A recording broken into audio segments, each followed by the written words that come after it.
So I've been wearing glasses now for nearly 34 years and gradually been getting worse and worse. And before having the procedure, I was actually defined as being clinically blind.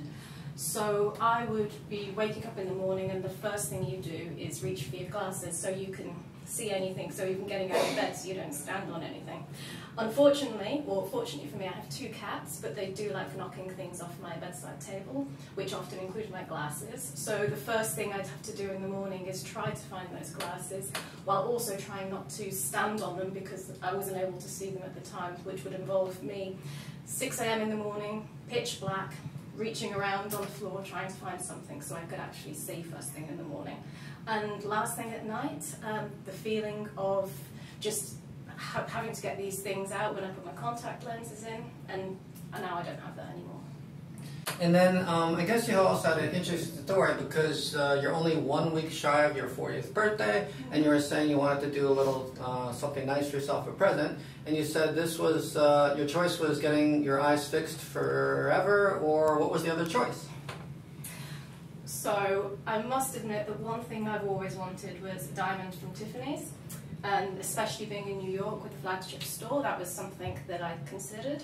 But when I weighed things up, and as I said, 34 years of wearing glasses, I decided that this was the best choice for me, and I'm 4 weeks out, and I wouldn't change it for the world.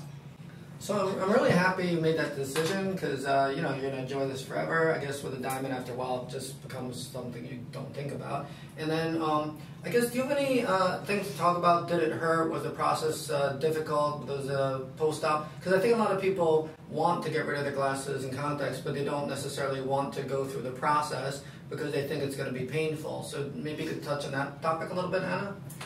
So the procedure was very, very easy. I didn't feel a thing. I think the main thing is to be prepared for focusing on the laser while you're looking at it, but none of the procedure actually is uncomfortable in any way. Post-op, I think being prepared, so you have to keep your eyes closed for as much as you can for a few days afterwards. So being prepared with some activities that so I downloaded a lot of podcasts. I had a couple of friends come around where they just came in and we could chat and things like that. Hardest thing for me was not being able to wear makeup for a week and not being able to exercise for a week, because both of those things are very important for me. But I got through it, and again, it was worth it. Yeah, I think in the post-op period, it's really important to have friends because they can take care of you, you're not bored, and then also, we're the only center in New York tri-state area that doesn't just allow a companion in the operating room. We actually require it. The reason I started doing this is, again, 15 years ago. I got my own LASIK. I had it at Harvard where I trained, and they let me bring in my girlfriend at the time because I worked there. And then afterwards I said, hey, when I open my own laser center, I'm going to have this as an option too, because it did make me more comfortable. Because even at that point, I'd probably seen about 1,000 procedures. It still made me more comfortable to have a familiar face and someone holding your hand. And then it became so useful in the practice that we actually made it a requirement. So Anna, did you find, I forgot who was your companion, and did you find having that person here helpful? So I had my husband with me, and I found it very useful just because they get involved with the countdown while you're looking at the laser. It's a familiar voice. You've got someone you can hold, you know, you have their hands, they have yours. The other thing is that I was in the medical profession, my husband wasn't, and for him, he was always very worried about the procedure itself, so being able to see it, being able to ask questions in real time was actually very, very helpful for him, both in the operating room and actually post-op as well. In the United States, we've lasered about 10 million people, and I've lasered about 20,000 people, which makes me, I don't know, top 100 surgeons in the country. For LASEK, which is non-cutting, I'm #1 in terms of experience. It's much higher than in Britain, actually. So in Britain, not that many people are getting lasered. Do you know why? Do you think they're more conservative? Because you lived in Britain and New Zealand and Australia, and I'm telling you, in all 3 of those countries, not that many people are getting lasered. So was it something you thought of doing once you moved here, or what's going on with that? I mean, it's difficult to say why people. I think that part of it is that it's not promoted as much, especially outside London, and it's something that people still have a lot of apprehension about results and things like that. So I think it's a combination of availability and also just some reticence on the part of British people or people in the Commonwealth.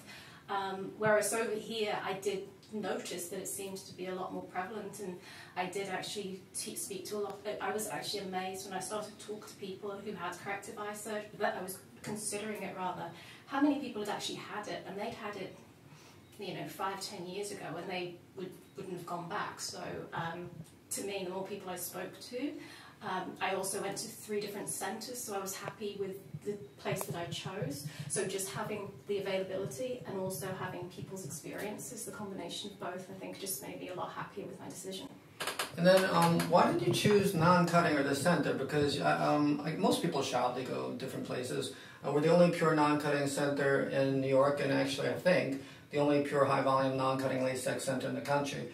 So how important was it to know that the non-cutting procedures safer and doesn't cause dry eyes and night glare, even though I think it was probably a little bit more expensive here than some of the other LASIK centers? So it was a little bit more expensive, but to me, and this is one of the reasons why I went for a few different opinions, was the importance is the end result. I've had a problem with dry eyes for a very, very long time, and obviously I didn't want to do anything to make that worse. I do a lot of driving, so I didn't want anything that was going to cause too much sort of problems at night with night glare, and I've already driven a few times at night and I haven't noticed any problems. So for me, the outcome, the result was the most important reason. There were a few things that I heard could go wrong with the flap procedure, so that was one of the reasons I didn't want to risk it. I also do kickboxing, so of course with the issues of possible contacts there, I mean most of it's non-contact, but again, so with some of the potential issues there, I just wanted to avoid I just wanted to make sure whatever I did would have the most minimal risk and would ultimately give me the best results. And again, from a night glare point of view, from a dry eyes point of view, this combined all of those sort of factors.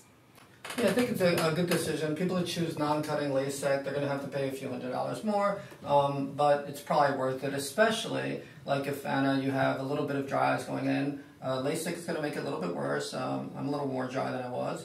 LASIK is not, because we're not cutting the corneal nerves. And night glare, usually it's a little bit worse at night after LASIK. Mine is. And after LASIK, because we're not cutting a flap, you don't have a 2-piece cornea and you don't have more night glare. So I guess on a final note, for the people out there, we'll probably put this up on YouTube. I think you said your boss and other friends is interested. What would your recommendation about like when to do it? Because I think you were saying now that you had it done, you kind of wish you didn't wait so long. Absolutely. I mean, as I said, I had this as my 40th birthday treat to myself, and I should have done it 10-15 years ago, because now every day it's something, it's life-changing, and I've said that to my family and to my husband many times. I would do it again in a heartbeat. Thank you very much. And then the people out there, definitely don't wait, because we've calculated the average person is spending about $10,000 every decade on glasses, contacts, and solutions. So if you do it 5 years earlier, you're not really spending money. You're basically washing out, and then eventually you start saving money, about $1,000 a year. So thank you very much to Anna. We do appreciate it. And hopefully when you come back next time in a month, I think you're going to be sharper than 2020, actually, because you did it each day. Thank you. Yay! Appreciate it. Thanks a lot. Thank you. Find out more at parkavenuelasek.com. Schedule your free consultation, 212-741-8628. Trust your eyes to someone who really cares.